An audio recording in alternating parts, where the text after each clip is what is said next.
Meus amigos, muito boa noite para todos. Maíra, tudo bem?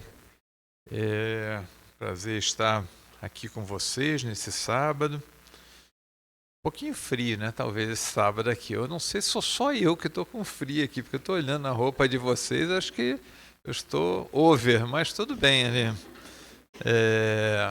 Mas muito boa noite, é um prazer estarmos aqui juntos. Vamos ver se a gente estuda bastante hoje, né? Temos aí nosso querido amigo Marcelo Pellegrino, já está aqui para nos fazer um estudo, né? Já colocou um título aqui que me deixou mais na dúvida ainda do que vai acontecer aqui, né, Marcelo? E nos selecionou, né? Marcelo selecionou hoje a página para a gente ler, para já preparar para o tema. Ela é do Caminho, Verdade e Vida, né? Pelo Espírito de Emmanuel, a psicografia de Chico Xavier, a página de número 41, a regra áurea. Amarás o teu próximo como a ti mesmo. Jesus, em Mateus capítulo 22, versículo 39. Incontestavelmente, muitos séculos antes da vinda do Cristo, já era ensinada no mundo a regra áurea, trazida por embaixadores de sua sabedoria e misericórdia. Importa esclarecer, todavia, que semelhante princípio era transmitido com maior ou menor exemplificação de seus expositores. Diziam os gregos: não façais ao próximo o que não desejais receber dele. Afirmavam os persas: fazei como quereis que se vos faça. Declaravam os chineses: o que não desejais para vós, não façais a outrem.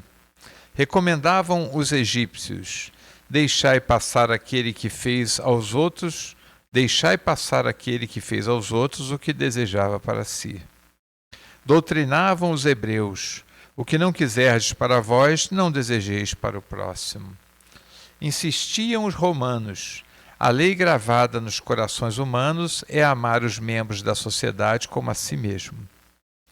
Na antiguidade, todos os povos receberam a lei de ouro da magnanimidade do Cristo.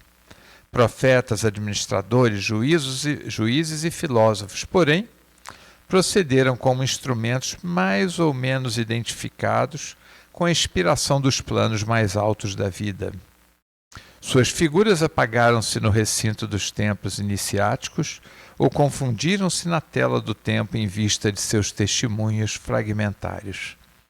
Com o Mestre, todavia, a regra áurea é a novidade divina, porque Jesus a ensinou e exemplificou, não com virtudes parciais, mas em plenitude de trabalho, abnegação e amor, à claridade das praças públicas, revelando-se aos olhos da humanidade inteira. Amigos, vamos então orar nesse momento. Vamos pensar em Jesus nos convidando para a prática da regra áurea. Jesus, amigo e amado, Mestre de nossas vidas, aqui estamos. Mais uma vez na tua casa, mais uma vez comensais a tua mesa, nesta hora do banquete que tu nos preparaste. Por isso te rogamos, ó Senhor, fazei com que possamos ter os ouvidos de ouvir na noite de hoje, a fim de internalizar não só os conhecimentos, mas sobretudo a prática em nossos corações. Como a página já nos disse, que possamos guardar os teus exemplos e dos exemplos passarmos para as nossas mãos que se tornem operosas no bem, para os nossos pés que nos levem aos mais distantes necessitados do planeta. A tua voz que possa ser a nossa voz que fala de amor, de carinho e de esperança. Por isso, Senhor, nessa noite calma, te rogamos, esteja conosco em nosso coração, ilumina nosso querido amigo Marcelo, para que possa ser o teu intérprete, agora e sempre, que assim seja. Marcelo, contigo, amigo.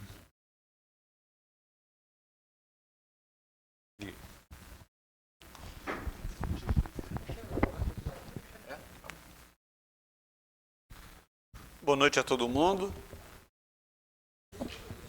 Apesar de eu falar muito alto, por erro da profissão, está com o microfone por causa da gravação, mas ele vai ajustar aqui para não ficar ferindo, né, os ouvidos da gente. Bom, nós vamos conversar sobre esse tema, ciência do bem, desconstruindo certeza e construindo dúvidas. Porque não é possível que a gente venha à casa espírita e saia dela do mesmo jeito que entrou. Minimamente porque a gente encontrou pessoas e ficou alegre porque viu pessoas, ou porque a gente tomou um passe, tivemos água magnetizada, ou comemos na cantina. Algo nos modifica e a gente sai de um jeito diferente. Então não tem como nós virmos à casa espírita e acharmos que nós aqui teremos o... tem que ficar aqui. Não tem como a gente achar que vamos ficar do mesmo jeito. Não vamos. O Espiritismo, ele nos modifica. Se a gente não quer ser modificado pelo nosso sentimento religioso, então a gente vai buscar ser qualquer outra coisa e não espírita. Porque como espíritas nós somos cobrados a essa reforma moral, a essa questão que faz com que a gente se modifique no nosso dia a dia.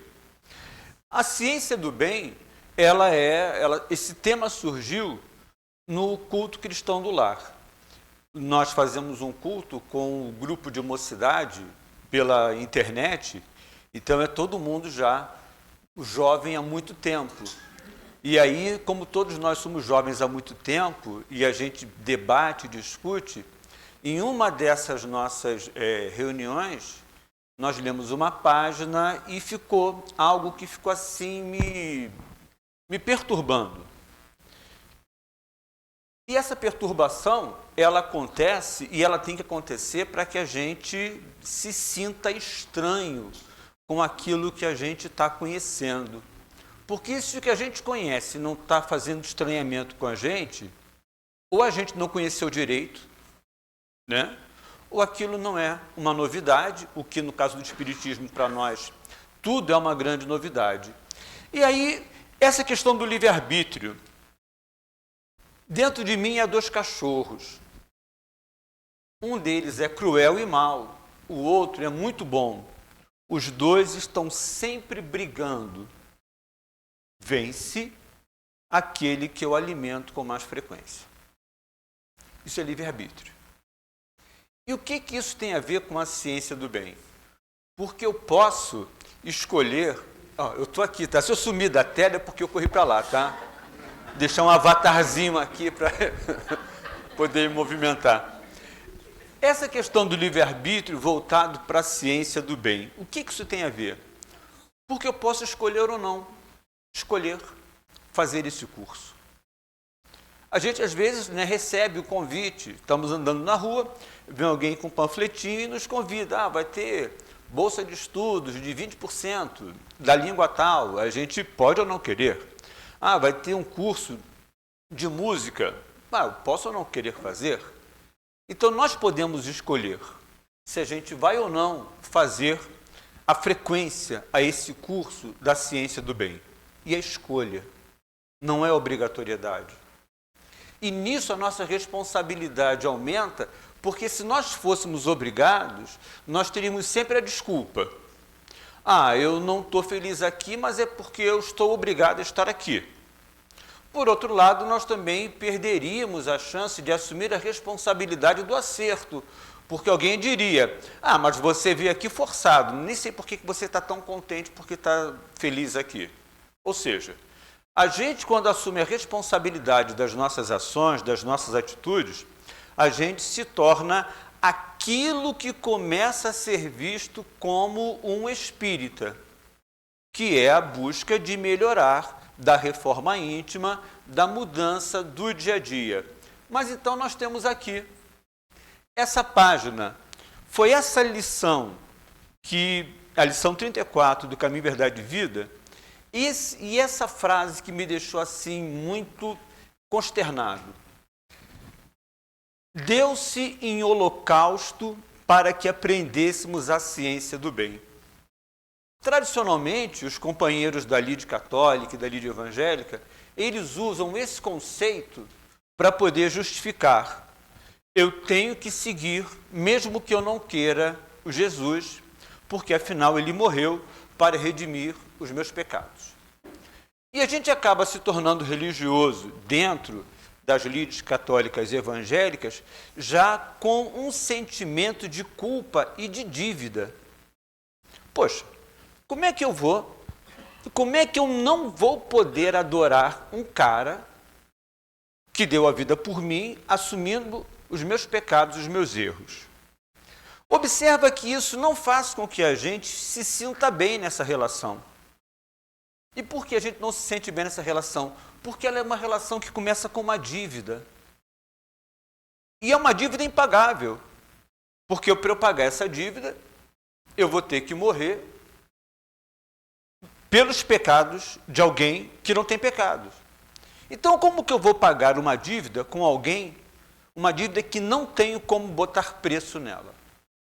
Como que eu vou conseguir fazer com que o meu coração fique em paz se a cada vez que eu olho para uma imagem de um Cristo crucificado, existe um reforço de um atavismo de 2000 anos de cristianismo, onde nós encarnamos em diferentes situações, como católicos, depois de um tempo na condição de evangélicos, ou mesmo tradicionalmente os ídolos das diferentes religiões sendo mortos, para que houvesse a partir daí uma remissão de erros, dos erros dos profetentes daquela religião.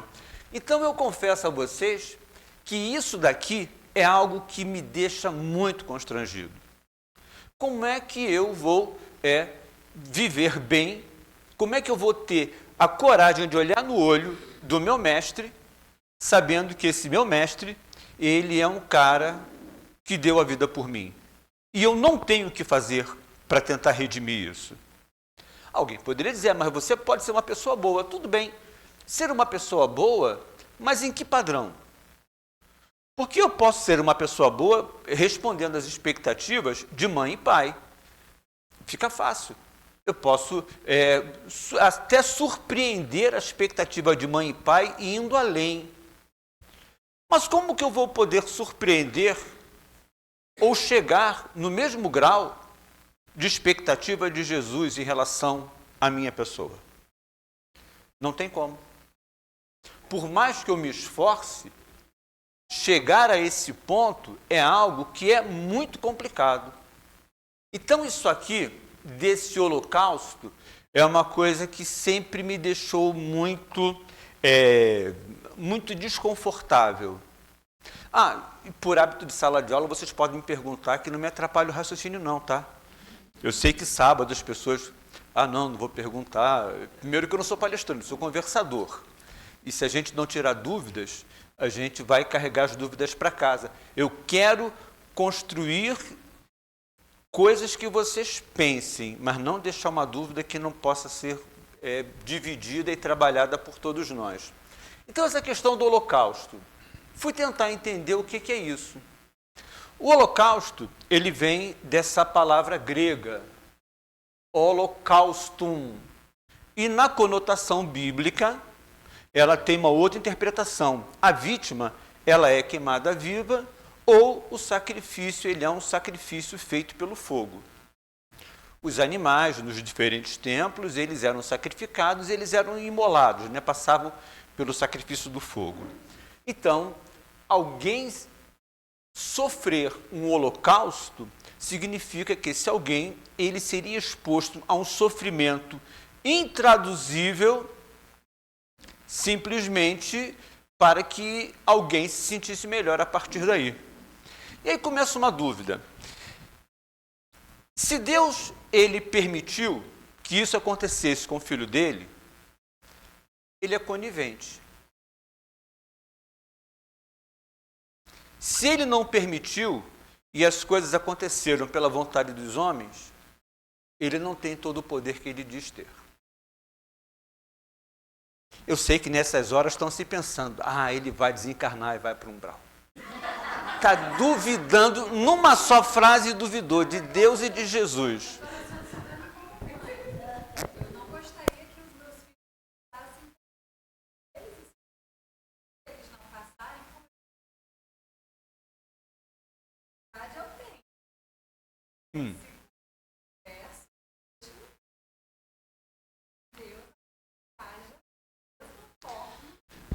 Mas, entendendo que Deus, ele é a inteligência suprema e a causa primária, entendendo que o Jesus, ele é o modelo e guia da humanidade, é o mais perfeito que a gente consegue compreender, em que ele, sofrendo esse holocausto, nos tornaria melhores? Porque essa é a questão. A ciência do bem, o conhecimento que vai me tornar melhor, ele tem que passar por essas questões. Né? Eu estou feliz porque começo a ver assim uns zunzuns, começa-se a mexer com as entranhas, né? E isso daí é importante. Em que ver alguém sofrer me torna melhor? Oi, fala, querido. O amor de quem? Continua. Ele é psicólogo, por isso que ele está aqui tentando me cercar. Então, o amor de Deus por nós, mas por que o amor de Deus por nós ele tem que estar envolvido numa atmosfera de dor e sofrimento? Ele morreu por nós, mas eu pedi?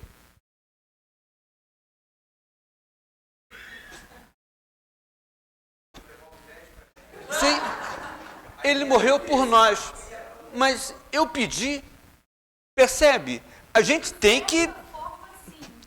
Porque quem estava ali tentou resgatar Jesus daquela. Mas como é que você vai conseguir resgatar Jesus daquela situação, você sendo um povo ocupado, né? A sua cidade, o seu país, a sua cidadela estava ocupada. Você não podia ter armas. Quem tinha armas eram os soldados de Roma, que eram soldados treinados para serem soldados. Os guardas do Sinédrio, eles tinham porretes e umas espadas curtinhas que não faziam frente a tudo que os romanos tinham como armas. Os caras tinham chicote, tinham lanças, tinham cavalos, tinham armaduras, eram treinados, estavam com raiva porque estavam ali no meio do deserto, podendo estar em Roma.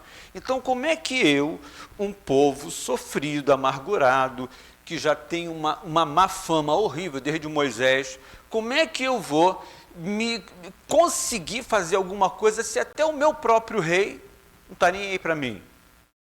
Percebe?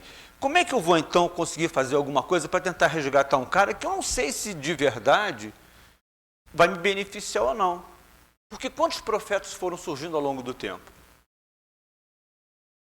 Oi, querido, fala.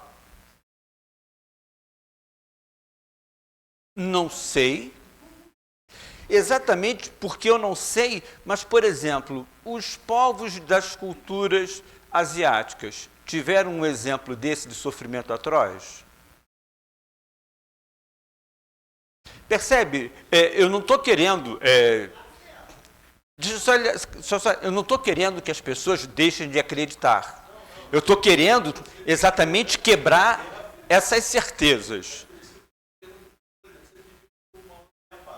Sim, regra áurea. Imemoriais. Sim. Basta ler A Caminho da Luz.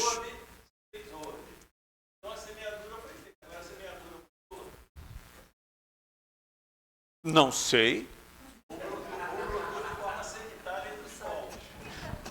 De forma sectária entre os povos. Vamos chegar lá. Há um detalhe, tá? Eu não tenho expectativa de concluir o estudo. Eu tenho a expectativa de... Eu tenho 12 slides. Se não der, tudo bem, tá? Fala.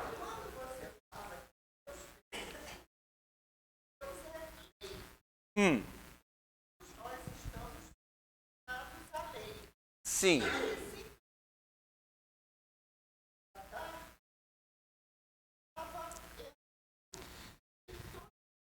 Sabe que dá a impressão, Manu? Eu estou entendendo, mas dá a impressão que ele veio para ser um grande faxineiro. A gente deixou uma bagunça, ele veio aqui, limpou tudo, ó, limpei por vocês, hein? E aí? Em que o outro limpar a minha casa vai fazer com que eu aprenda a limpar a minha casa? Não sei. Eu fico muito feliz em dizer que não sei, tá? Oi, fala, Edson.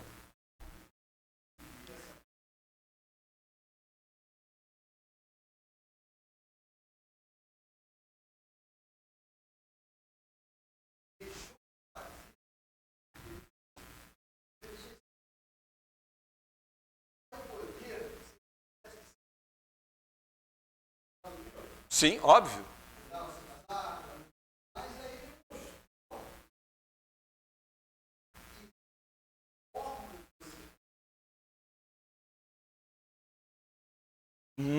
Fala, querido, seu nome? Fala, Zé.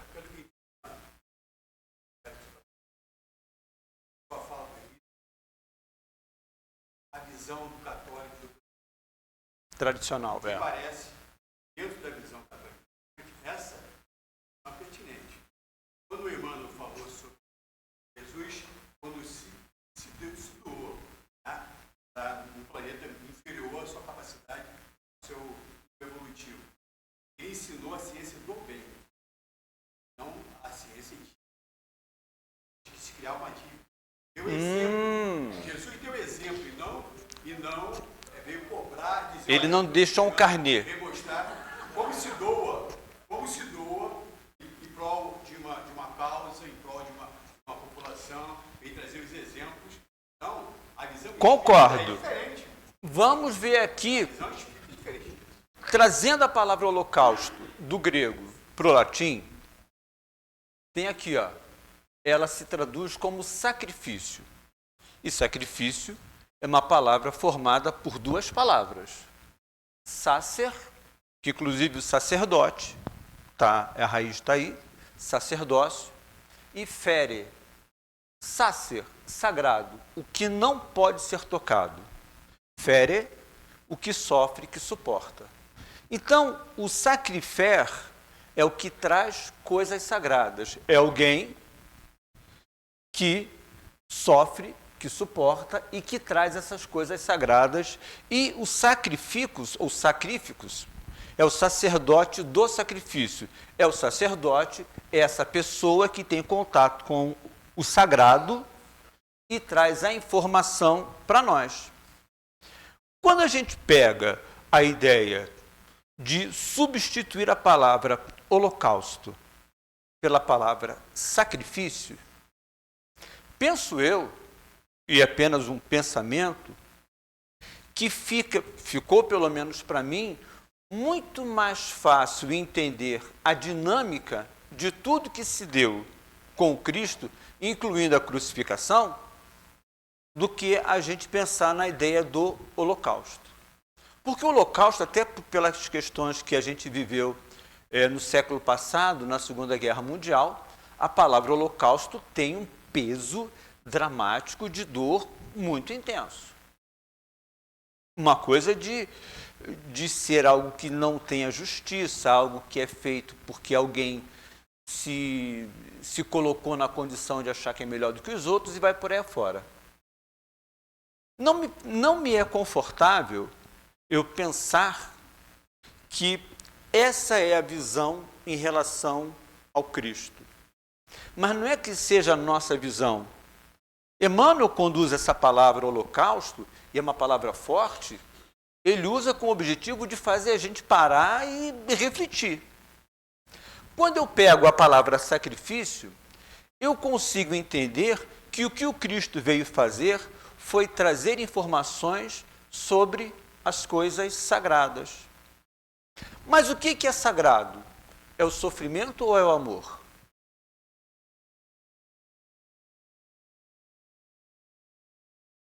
Mas o sofrimento, esse sofrimento que ele passou aqui,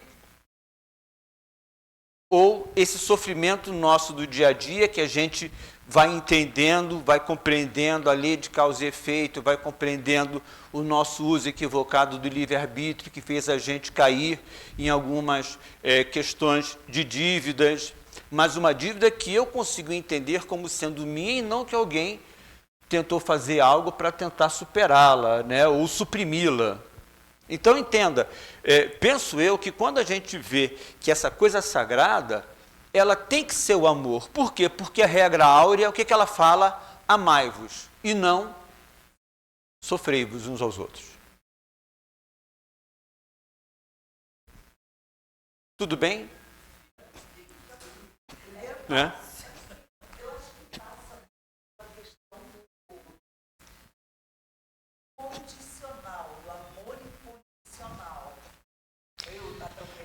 Não, mas aí a dúvida é a seguinte: por que o amor incondicional ele tem que estar ligado ao sofrimento e não à expressão maior do amor?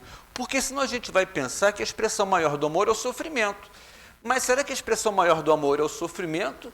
Ou o sofrimento é o que a gente ainda consegue entender com a nossa mente capturada pelas leis de causa e efeito que fazem com que a gente more em um planeta de expiações e provas, com dívidas grandes para serem superadas, e, na verdade, a expressão máxima do amor é o amor.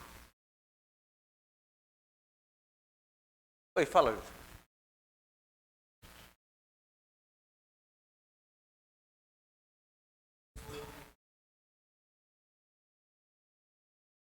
Sim.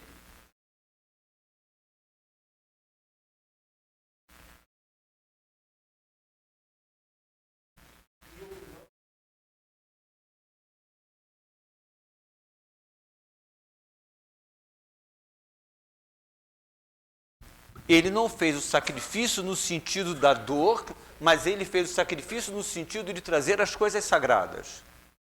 Porque logo na introdução do Livro dos Espíritos é colocado que é importante que a gente busque uma nova ciência, exige novas palavras.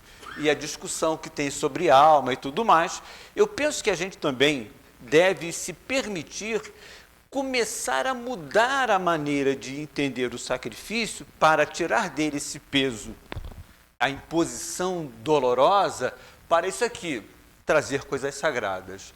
Porque aí um pai faz sacrifício pelos filhos, uma mãe faz sacrifício pelos filhos, porque ele traz coisas sagradas. Mas que coisa sagrada é essa? O amor.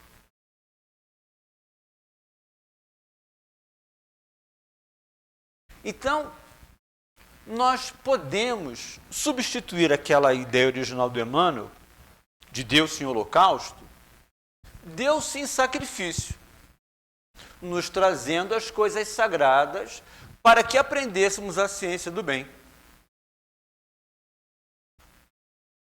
Quando a gente pôde discutir e debater, a gente foi construindo um conceito. E quando a gente vai construindo um conceito, a gente vai se apropriando dessa ideia, e não é que fique confortável porque eu não quero ver a dor.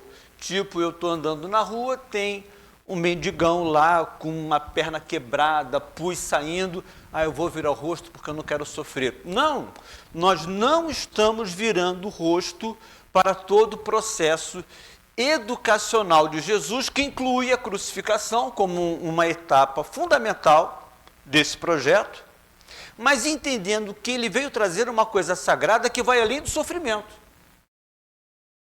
E essa coisa sagrada que vai além do sofrimento é um tipo de amor que a gente não consegue entender. E porque a gente não consegue entender esse tipo de amor, a gente reduz ele ao sofrimento.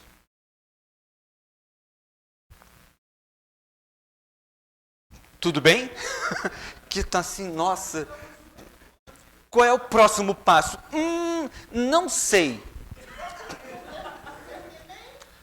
Eu não sei se a gente está muito longe. Olha só, um detalhezinho aqui, ó. Aqui, Jesus está nesse sofrimento, né? Essa coisa. E aqui, olha que legal. Jesus numa selfie na Santa Ceia com a galera. Aqui, ó. Todo mundo aqui curtindo. Eu imagino Jesus envolvido nessa alegria. Ele era amigo. Vamos lá, parceiro, vamos lá comer. Pô, vai ter um peça legal ali, vai ter um Rosh Hashanah, vamos ali comer um negocinho qualquer. Não, come porco não, porque não é legal. Mas todo mundo aqui, ó, felizão. Essa é a expressão da fé, a expressão da esperança. Essa é a expressão da vontade de querer se modificar. Eu quero ser uma pessoa melhor, não porque o meu objetivo é ser crucificado, mas é superar a cruz. Eu sei que para nós, no nosso dia a dia, a gente tem valores que a gente tem que começar a ter esperança de superar. Para nós, o perdão, ele é um grande esforço. Para os espíritos superiores, o perdão, ele é reminiscência do passado. Por quê? Porque eles não se ofendem. Se ele não se ofende, para que ele vai perdoar? Imagina chegar para Jesus. Ah, você é um bobo. Jesus, tudo bem. Fazer o quê, né? Se o que você consegue recolher das suas emoções é dizer isso para mim, tudo bem. Eu não vou deixar de te amar porque você me acha um bobo. Por quê? Porque minha expressão de amor está acima. Eu não vou nem te perdoar. Por quê? O que eu fiz é imperdoável? Não. É que eu já atingi o estado da inofendabilidade. Para mim é difícil perdoar. Eu fico imaginando como é que deve ser não se ofender. Difícil. Fala, Manu, desculpa. É que eu não queria perder a imagem. Fala, por favor, querida.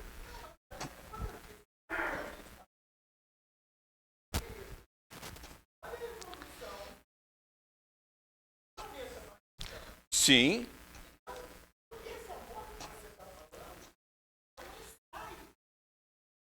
Concordo. Aí é uma coisa. E vamos chegar lá.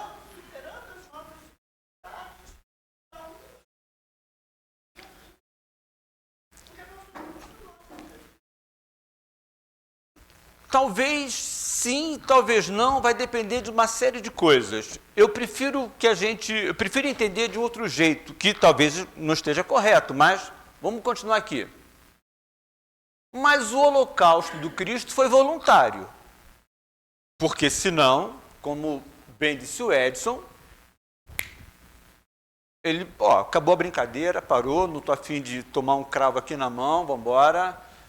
Olha, todo mundo aí se vira, aprende do jeito que quiser, mas não. Ele voluntariamente se deu a este exercício. Veja, eu estou usando palavras para tirar o peso da dor. Não é porque eu queira fazer uma vida cor-de-rosa. Não. É porque é o entendimento que eu busco ter. Ele passou por esse exercício para demonstrar a nós uma condição de amar. Primeiro ponto, não foi holocausto, foi sacrifício. Dentro daquela questão de trazer as coisas novas, de trazer o sagrado, de trazer uma representação de Deus que a gente consiga entender no nosso dia a dia. E tem uma outra questão, que é a pergunta 625 do Livro dos Espíritos. O que essa pergunta fala?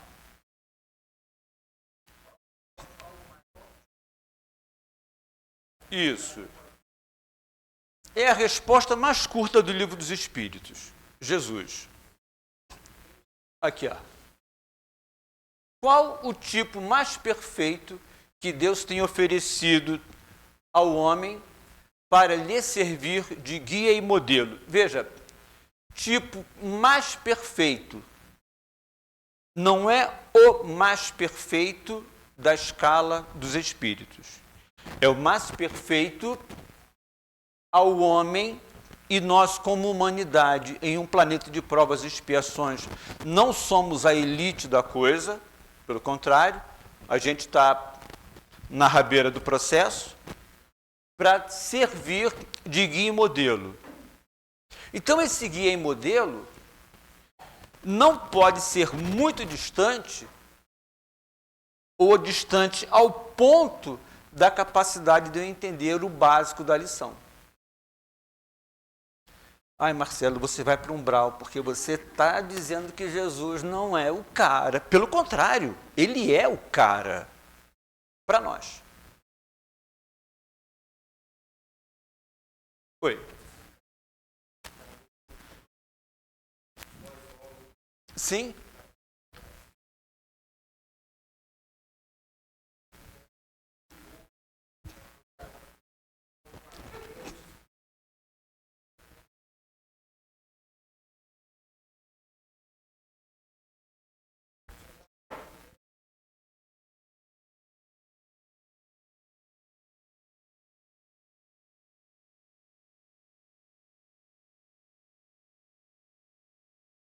Aham.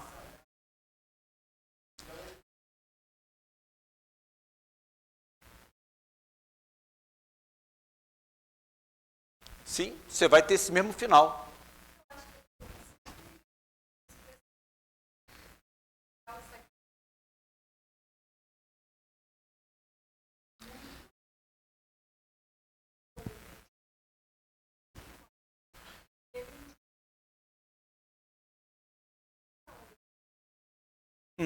Mas o fato dele ter mostrado a lei do amor fez com que nós amássemos?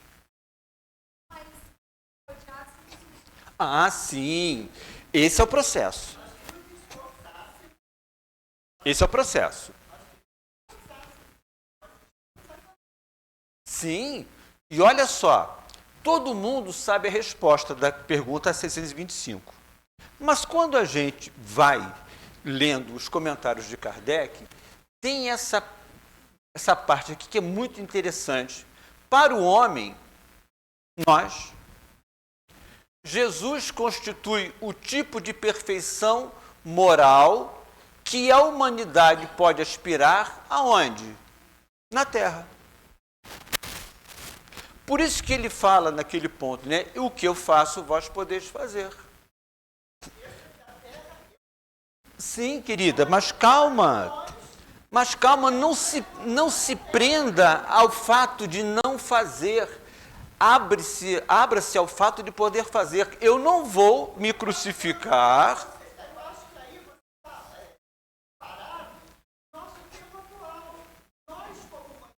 Sim.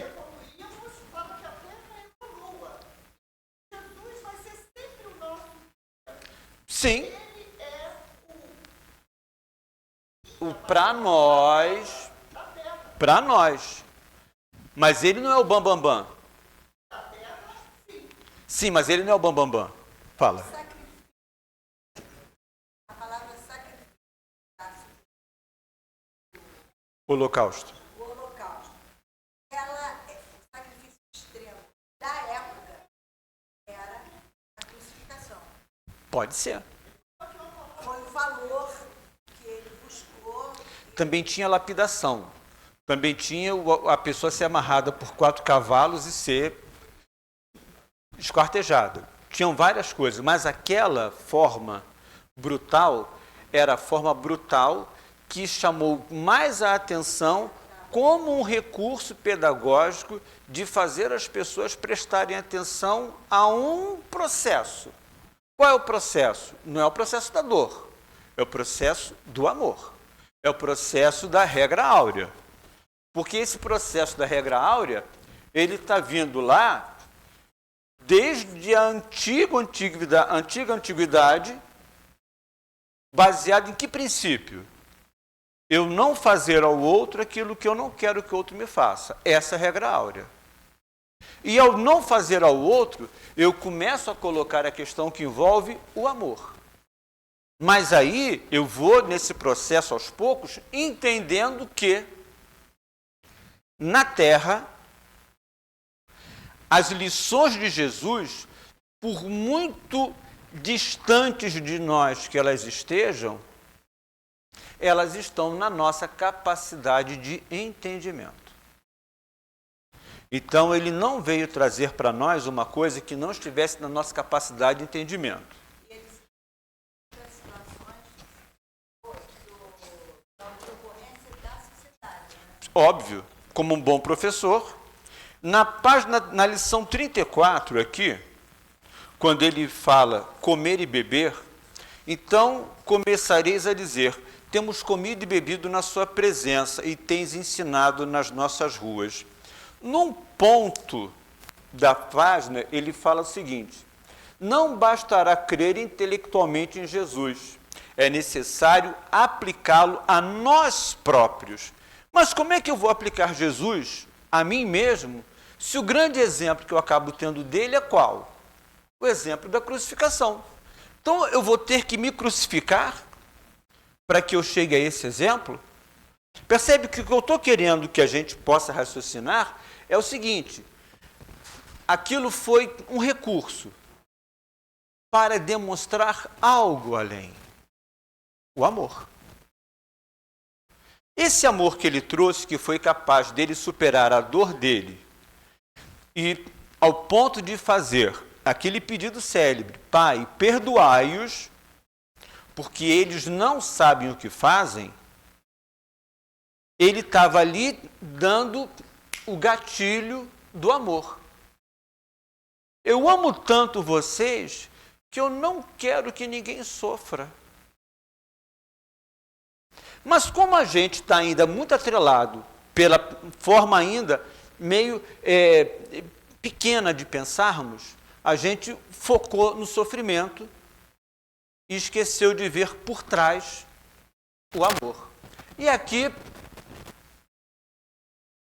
a ciência do bem. O que ela é, afinal? Temos aqui um currículo do curso da ciência do bem. O que aprenderemos a ser, a viver, a crer ou a experimentar? Severidade e carinho. São duas coisas opostas? Não, são duas ações complementares. Sublimidade e humildade. Amizade e distanciamento. Meiguice e inexorabilidade. A coisa de ser o inflexível com jogo de cintura. Eu não vou aceitar em mim determinadas ações. Inexorável. Em mim. Mas eu vou entender que o outro ainda vai precisar passar por isso. Meiguice. Eu sei que a gente fica assim, poxa vida, né? Seria mais fácil que, morreu na cruz por mim, caraca, estou bem agora.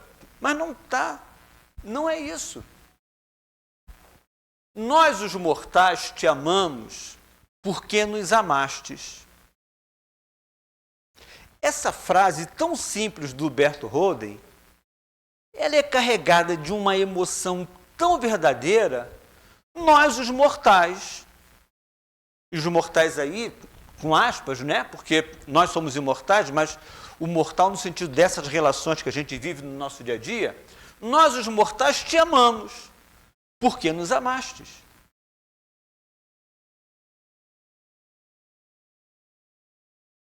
Esse cara aqui, Alan Turing, ele escreveu essa frase. Só podemos ver um pouco do futuro, mas é o suficiente para perceber que há muito a fazer. Eu só vejo um pouquinho, só um pouco. Mas caraca, só esse pouco que eu vejo, e qual é o pouco que eu vejo? Jesus. Ai, Marcelo, você de novo vai para o inferno, você está dizendo que Jesus é pouco. Não, eu estou dizendo que dentro da nossa visão, que cabe a um planeta de expiações e provas, ele é o limite. Mas mesmo esse limite é muito complicado a gente chegar lá. Imagina o Espírito, que é a referência moral de Jesus. Eu não imagino. Eu não imagino. Não dá para mim, particularmente, vocês, claro que já são mais, né, crescidos, já conseguem, cara, eu estou bem não entendendo Jesus. Oi, querido, fala. O Espírito Santo fica perto do amém, né? Na verdade, dentro dessa questão que envolve o conceito de Deus ser um Deus triplo, né? Que ele é o Pai, ele é o Filho e ele é o Espírito Santo, esse triplo aspecto do entendimento de Deus promovido pelas igrejas católicas, para nós no Espiritismo ele não serve porque o Espírito Santo ele seria a própria lei. Deus, que se manifesta por meio das suas leis. Para nós, o Cristo, né, que não é Deus, é um filho dele como nós, e a lei que está aí, regendo a todos nós. Então, esse conceito do Espírito Santo, ele, para nós espíritas, ele está lá, é uma pombinha branca, bonitinha, que algumas pessoas têm enfeitando a porta de casa, bacana, mas ele não traz nenhum significado de reverência ou referência religiosa. Deus, inteligência suprema. Jesus, o modelo e guia da humanidade. Entre Deus e Jesus tem uma imortalidade de eternidade, de tempos que a gente não consegue contar, de distância ética e moral que a gente não tem como imaginar.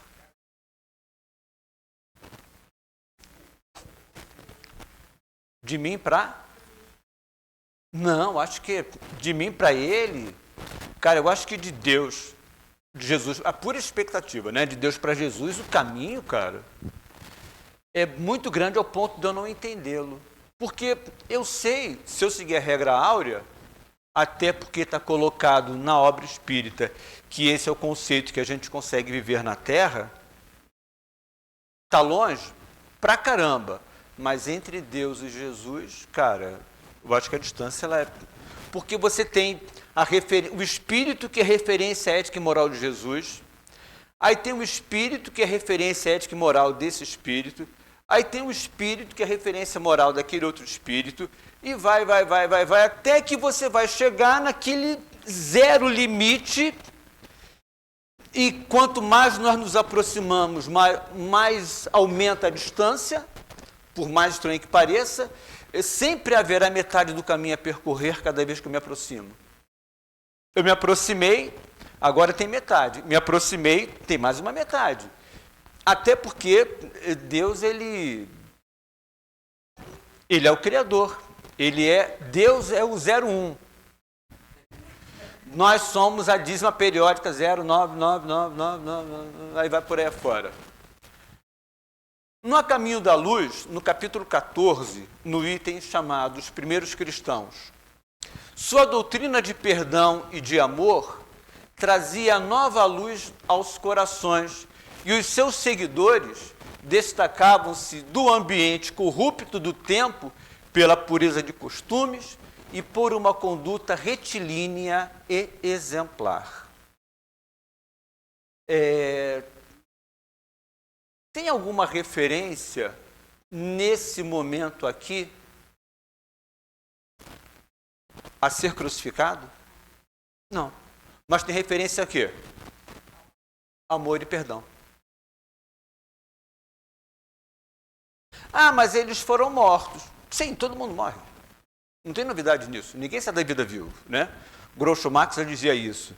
Não leve a vida tão a sério, ninguém sai dela vivo. Então, não tem como eu acreditar que meu corpo terá uma outra expectativa que não a morte. Meu corpo morrerá, isso é óbvio. Eu não, eu como espírito imortal, vou continuar transcendendo até que um dia eu possa, daqui a zilênios, de uma forma de medida de tempo que eu não sei mensurar quanto, eu vou enxergar Deus face a face. Ou será que eu já enxergo Deus face a face agora? Mas Deus, eu enxergo Deus face a face agora? Óbvio que sim. Além de olhar para você e de olhar para o espelho, a lei por onde Deus se manifesta, ela está aqui do meu lado. Ah, mas eu não amo. Ah, não, aí é outra coisa. Mas a lei está aqui. Eu estou enxergando Deus face a face, estou. Mas eu não tenho amor por Ele como Ele tem amor por mim.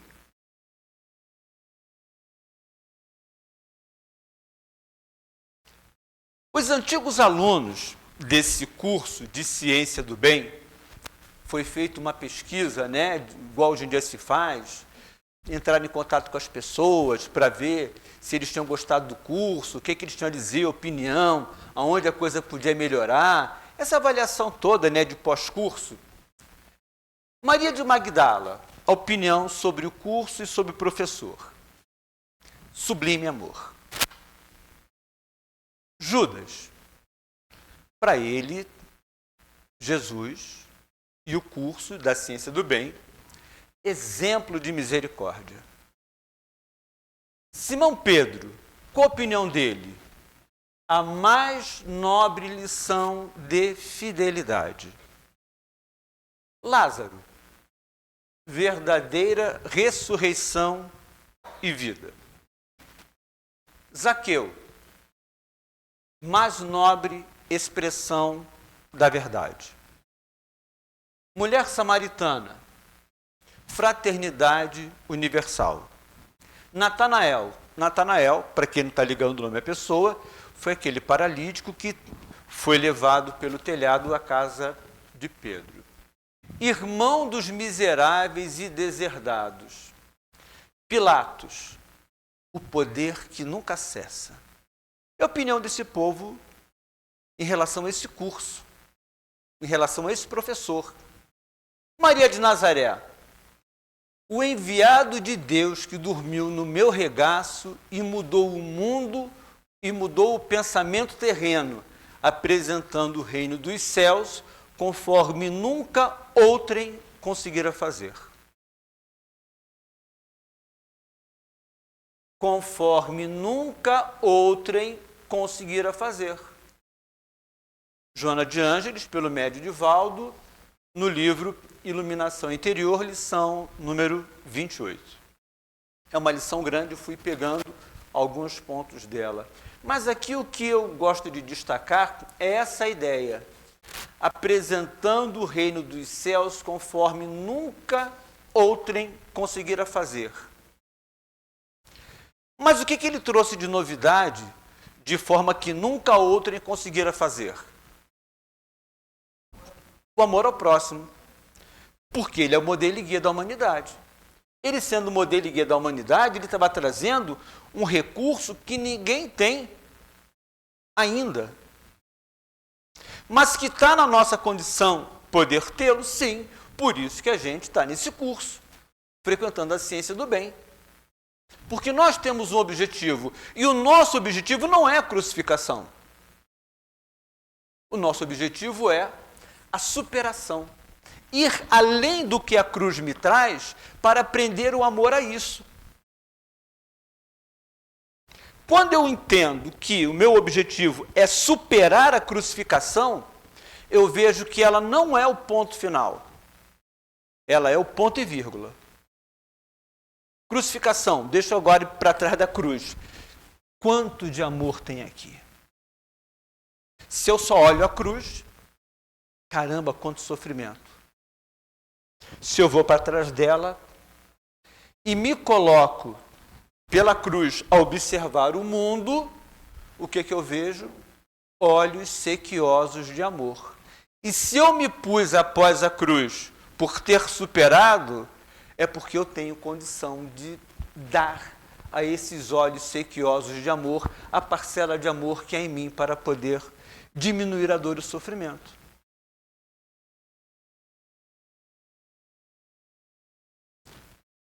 Martin Luther King, ele tem essa frase: se você não puder voar, corra. Se você não puder correr, ande. Se você não puder andar, engatinhe. Mas o que quer que você faça, continue seguindo em frente de qualquer jeito. Eu recebi essa notícia assim. Continua. Eu estou com essa situação X. Continua. Eu ganhei na Mega Sena. Continua. Estou vivendo aqui, recebi agora um laudo positivo de um câncer. Continua. Infartei. Continua. Medo de infarto. Continua. A gente tem que continuar. Pietro Baldi, num livro muito bacana. Pietro Baldi é um cara que, para a gente ler, a gente tem que estar com boa vontade, estar com disposição, com ânimo. Um bom dicionário do lado, copo d'água, para a gente poder ler e ver, caraca, não entendi nada. Deixa eu pegar um dicionário, deixa eu ver o que é isso, deixa eu me achar muito burro, porque eu não entendi o que esse cara escreveu, e esse cara não é Jesus, ele é um cara igual a mim, por que eu não entendi isso? Mas ele é um cara que a gente deveria lê-lo, porque ele é bacana. O espírito humano deve, por irresistível e fatal impulso de evolução, projetar-se além das barreiras que hoje o limitam, além das dimensões do seu atual concebível.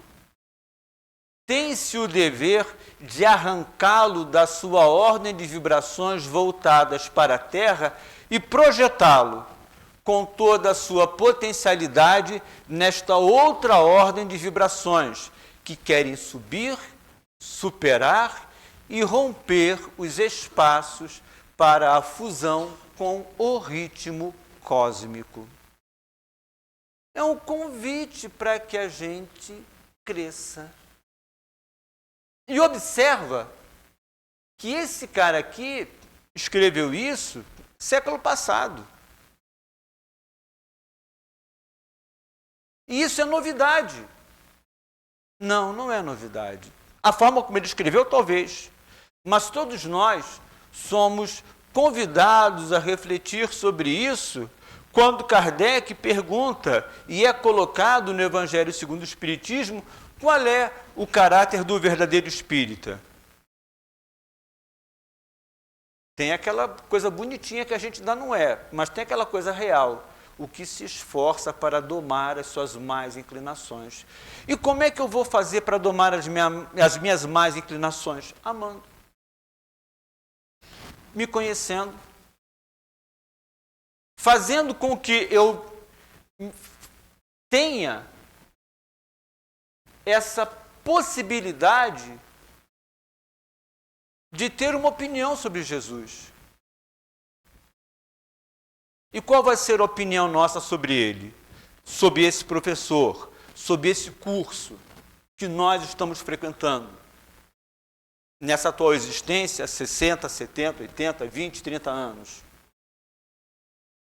Percebam que o que ele vai representar para nós é o que ele vai conseguir preencher do vazio maior das nossas dores.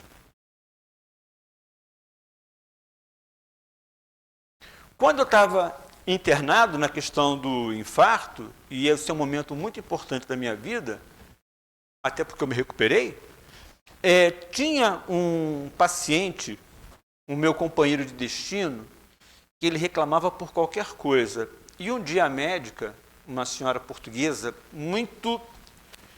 com uma inexorabilidade muito intensa, ela falou para ele, essa é a sua dor, suporte-a. Quando ela falou isso para ele, eu pensei, eu quero ganhar uma estrelinha. Eu não vou reclamar. E aí, quando ela veio, tá tudo bem? Sim. Alguma dor? Não, melhorando aqui, melhorando ali, tal que. Aí ela aperta de um lado, aperta do outro, espeta dali, espeta daqui, e eu rindo. Vejo que você tem um bom prognóstico. Que bom, doutor. Ela saiu cheia de dor, tudo que ela espetou, apertou. Mas a gente tem que aprender a superar. Essa é a nossa dor, suporte-a. E o mais interessante é que a gente tem que mudar a visão da cruz. Aqui, olha.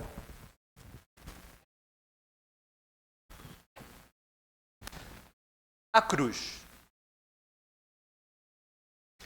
Ela foi o último suporte de Jesus.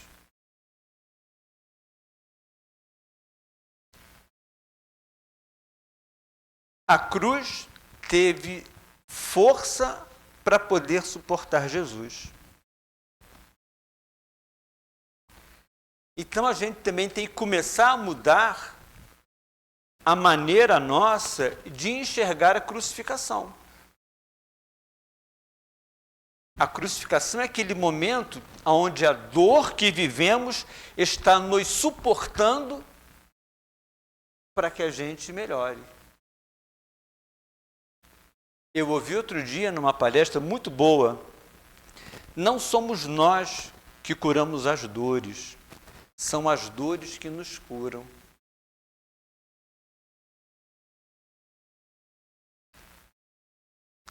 Nove horas, espero ter sido útil.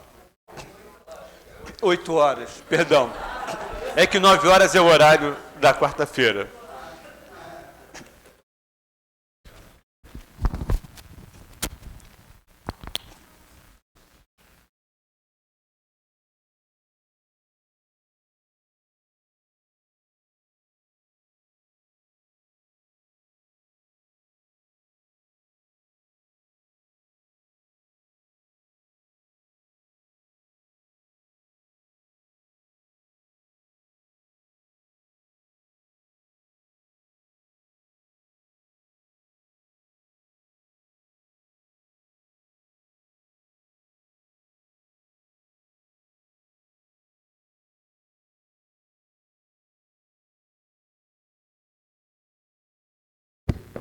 Alô, alô, som. Alô, ok, agora tá. Ok, amigos, muito boa noite novamente. Aí, obrigado aí, Marcelo, aí, pelo estudo, né? Ainda hoje a gente estava conversando aí na nossa reunião de expositores do JET. Aí estávamos conversando, eu estava falando uma coisa assim que a gente... Uma vez eu li Tentei buscar no Evangelho, né? A gente estava estudando aí essa última semana de Jesus, né?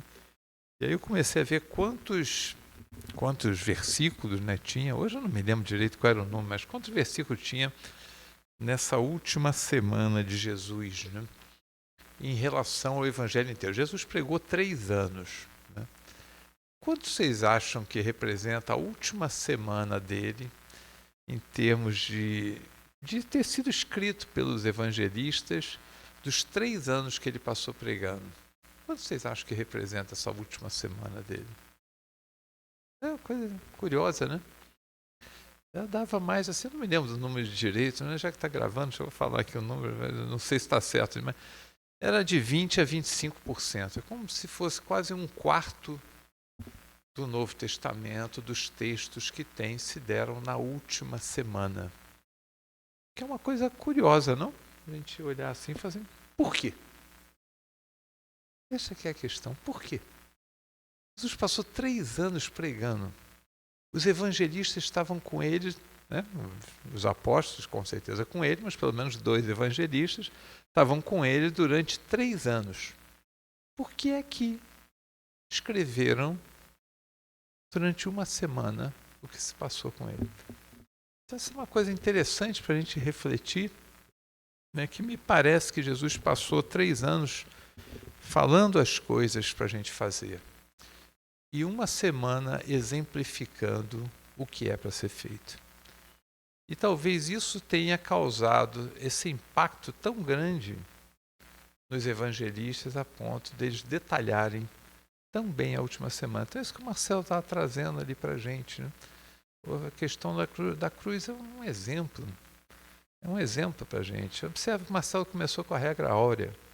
Não fazer aos outros aquilo que a gente não queira que faça com a gente. Mas na hora do vamos ver, a gente acha que, dependendo da agressão, a gente tem que reagir, sim. Mas Jesus não reagiu. E ele falava que era para não reagir. Mas se ele não tivesse na cruz, a gente teria dito, se ele tivesse passado pelo que eu passei, ele reagia assim. Mas não, ele ficou na cruz. E aí acho que essa era o grande mensagem do Marcelo para a gente, né? O símbolo que Jesus quis deixar para a gente a nível de como seguir a nossa vida agindo como ele disse que era para seguir, que a gente cá entre nós ainda tem dúvidas Mas aí ele na cruz a gente perdeu um pouquinho dessa dúvida ainda. Amigos, vamos lá, só reflexões. Marcelo, você fica puxando aqui, eu não falei nada, fiquei quietinho ali. Mas agora surgiram as reflexões também ali. Edilene, quer falar alguma coisa, Edilene? Agradecimentos. Então pode agradecer, que eu agradeço também.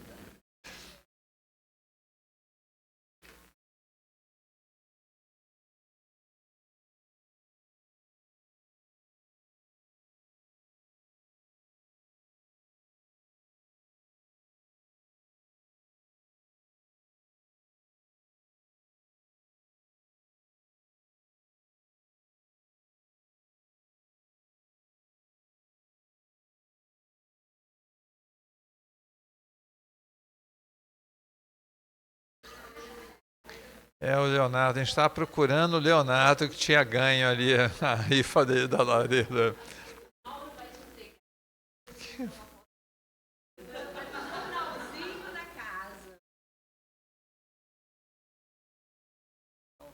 Vem aqui então, Leonardo, que além de tirar foto, ainda vai sair em toda.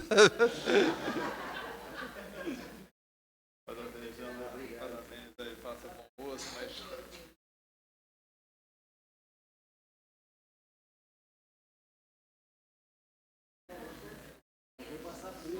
Já aproveita hoje, Leonardo.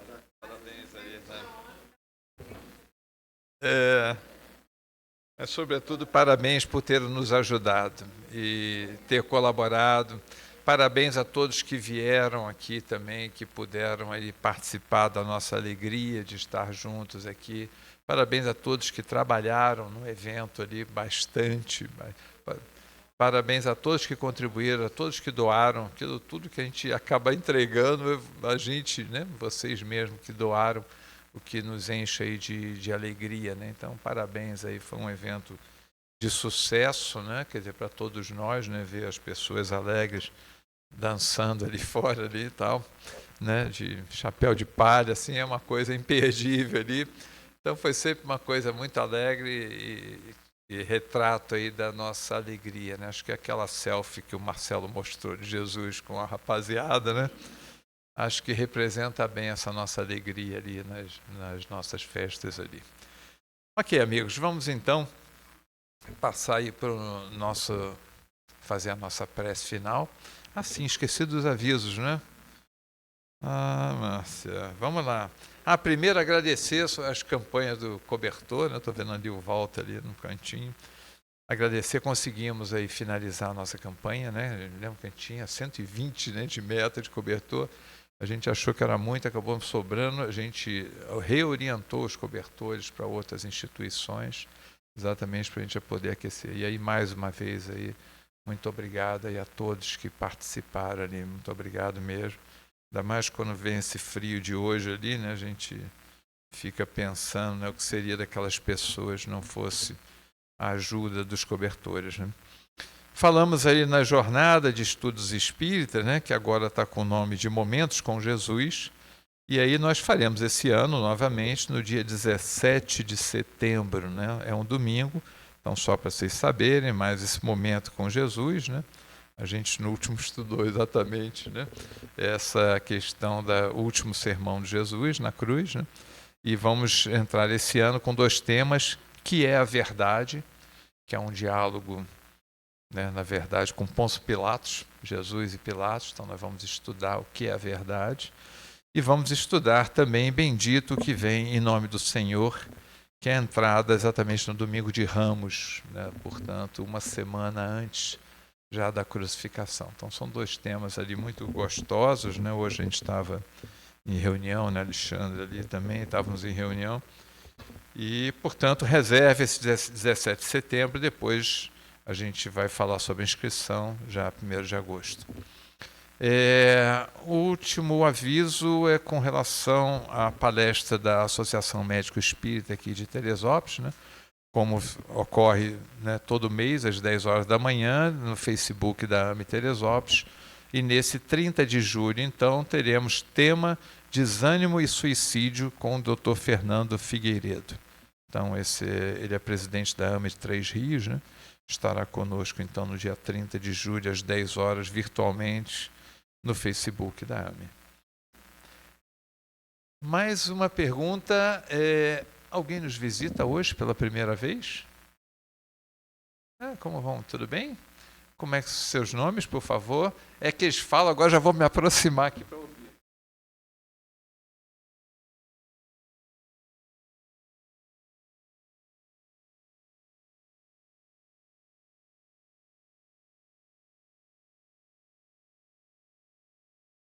Como vai? Tudo bem, Vilma? Devo lhe conhecer, do lar de Tereza. Lar de Tereza eu devo lhe conhecer, então. Mas depois a gente conversa aqui um pouquinho, Vilma. Que na nossa idade a gente já não lembra tanto assim, né? Mas assim, eu devo conhecer, eu sei que eu devo conhecer, né?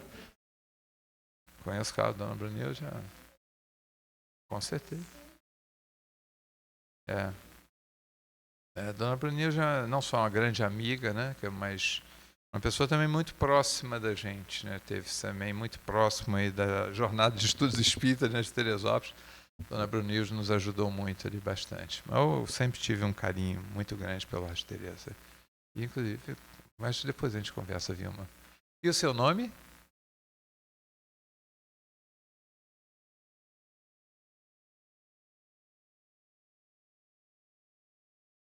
Carla, muito bom.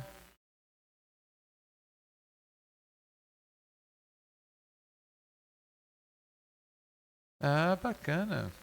Que bom, Vilma. Então, seja muito bem-vindo aí, Carla também. Mais alguém? Então, tá bom, meus amigos.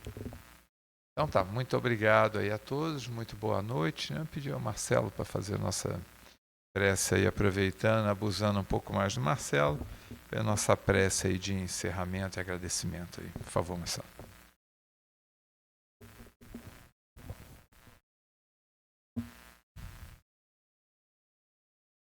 Senhor Jesus, ensina o nosso desamor a amar. Ensina o nosso orgulho a perdoar. Ensina o nosso pouco caso diante da vida a servir.